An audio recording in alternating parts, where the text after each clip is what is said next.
How's it going, everybody? Welcome back to VoroMotors. I'm AJ Hart, here today with another guide to maintain your ride. For today's video, I'm going to be doing a video on our Touring light replacement. So let's say that you're riding around and you notice that your deck lights are going out on one of the 4 spots on the Touring. So we need to replace those lights. When you need these lights replaced, we're actually not replacing just the light. It's a lot easier to just replace the whole fender. So we're going to be doing a guide on how to replace the entire fender on the left and right side. For the purposes of this video, I'm going to go ahead and replace both sides, but for you maybe only need to replace the left or the right side. Let's say that you don't need to deal with the side that has all of the charging ports, and you just need to do it on the off side. This guide's going to help you get to that as well, but it's going to be kind of buried within this video, so I do advise that you watch this thing throughout. Also, for the purposes of this job, a list of tools that I used is, of course, the Allen wrench set. I used a small dead blow hammer. I used needle nose pliers, and I used a pair of scissors, like itty bitty teeny tiny ones, and some electrical tape. Now this is a really easy job, but it does take a little bit of time and a little bit of patience to get it all done.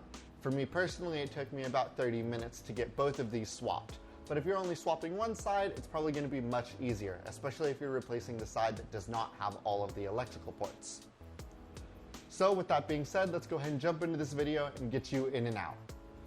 Now the very first thing that needs to happen is a small adjustment to one of our cables. If you look at the new fender with the charger and power button, you'll see 2 cables with exposed ends coming from the power button itself. You should have had a pin sent to you along with this piece. We need to make sure that this pin is on that red cable. The pin should have 2 sets of metal arms, the lower of which we want to hug the red cable, just near the top. Seat the cable and pin like so, then take a pair of needle nose pliers and squeeze those arms down and around the cable. Make sure to make a nice hold.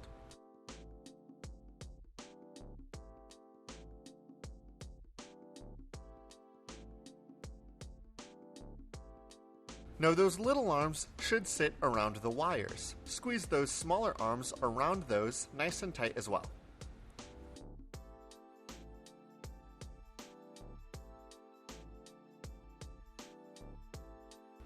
Once we have a tight squeeze on the cable and wires, we need to cut the excess off. So fold those wires down, grab a pair of scissors, and cut those off.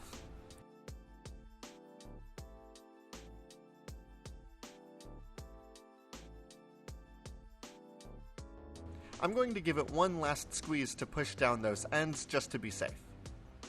Now that the pin is on the cable, we can take advantage of that later. To start this job for real, fold the scooter down so we can get to the front plate. We need to get into that controller, so remove all 4 of these screws and then pull the front plate away.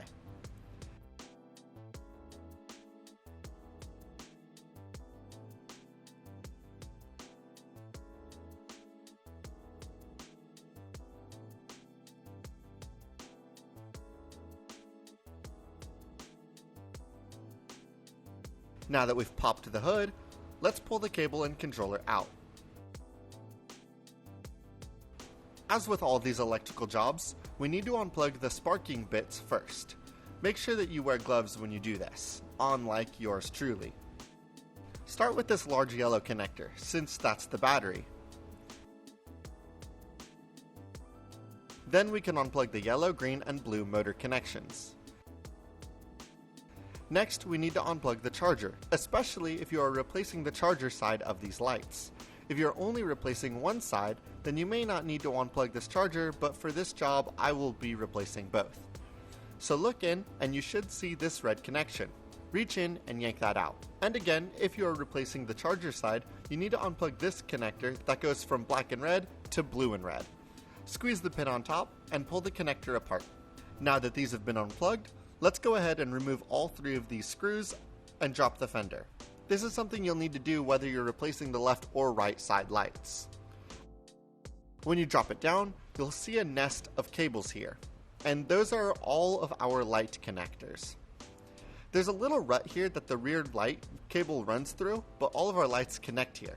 Make sure that you keep that cable running through that rut. We're going to come back to this in a moment. Since we're replacing this fender, we need to pull all of these cables free. First, let's pull out the charger and give ourselves some wiggle room.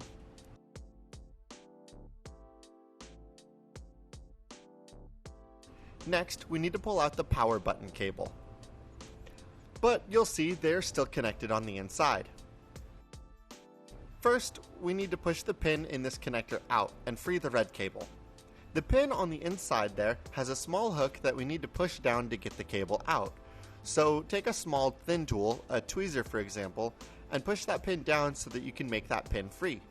We need to be careful not to break the connector itself. Make sure not to force anything, as we will be plugging the next pin back into this connector. There we go, nice and free. As for the black cable, you should see it come to this sleeve. Grab those scissors again and cut that sleeve off. Then you'll see that the black cable is twisted up with this red one. Go ahead and untwist those to free our black cable.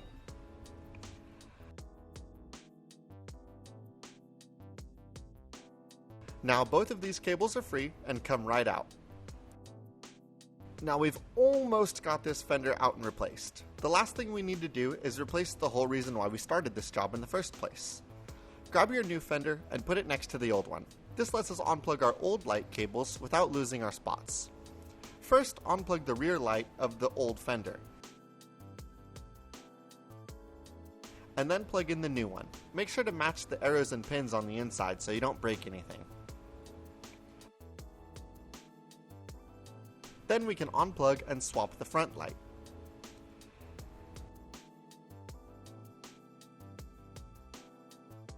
Now the old fender is out forever and we can move on. But hey, let's say that you're just looking to replace the empty fender for now, or maybe even as well. That is a much easier job. Just remove these 3 screws on the side and drop the fender down.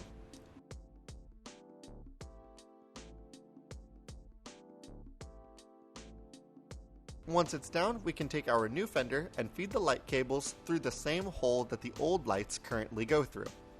Push them into the deck and out to the other side. Now that the plugs are on the side with the connectors, unplug one of the old lights and plug in the matching color. Make sure to line up the arrows and then do the same with the next light.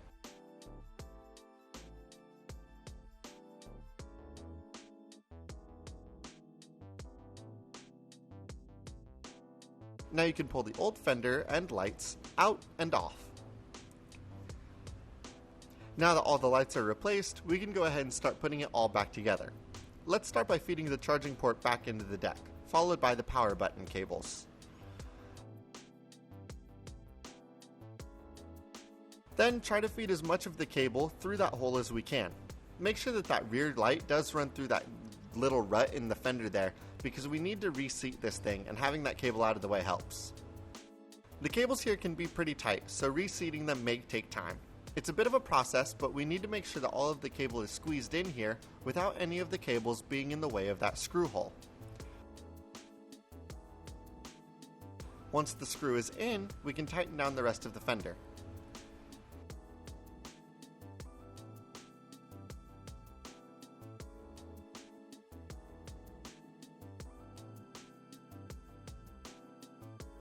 Now that the fender is on, we can go back to the front and deal with our electrical plugs. Remember how we put that pin on the red cable?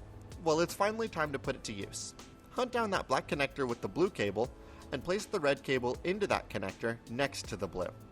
Make sure that the pin is pointing towards the lever on the connector. Now, my pin housing itself had a bit of an issue plugging into the connector the first time because I squeezed it a little bit too flat. So I took my pliers and squeezed it from the sides to make my pin base a little bit more narrow so it could fit into the connector. Moving on to that exposed red cable from before, we need to twist that back together with our black cable. Just lay them over each other like an X and start twisting. Once you've twisted them together, push them down against the cable and grab some electrical tape. Wrap a bit of that tape around the bond you just made to help keep that connection sturdy.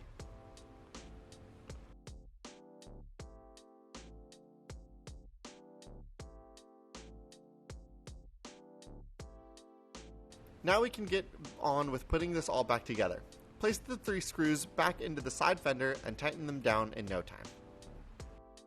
As for the front, we'll start by plugging in the charging port. Now that plug is kind of deep in there, so plugging it in can be a pain, but with some patience and a pair of pliers, I'm sure you can get it. Now we will move on and plug our motor in. Blue to blue, green to green, and yellow to yellow.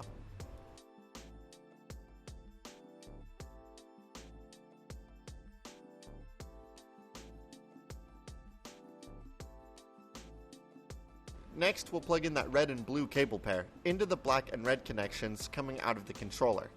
Red runs into the red, and blue runs into the black. Finally, let's plug that battery back in. Luckily, I found some gloves just before this part, but we do recommend using gloves the whole time you do an electrical job. Now that it's all plugged in again, let's press the power button on the lights to make sure it all turns back on. Looks great! We're coming down on the final stretch. Just shove all of the cables and the controller back into this cubby. Don't be afraid to give it a couple love taps to make sure it fits all in there.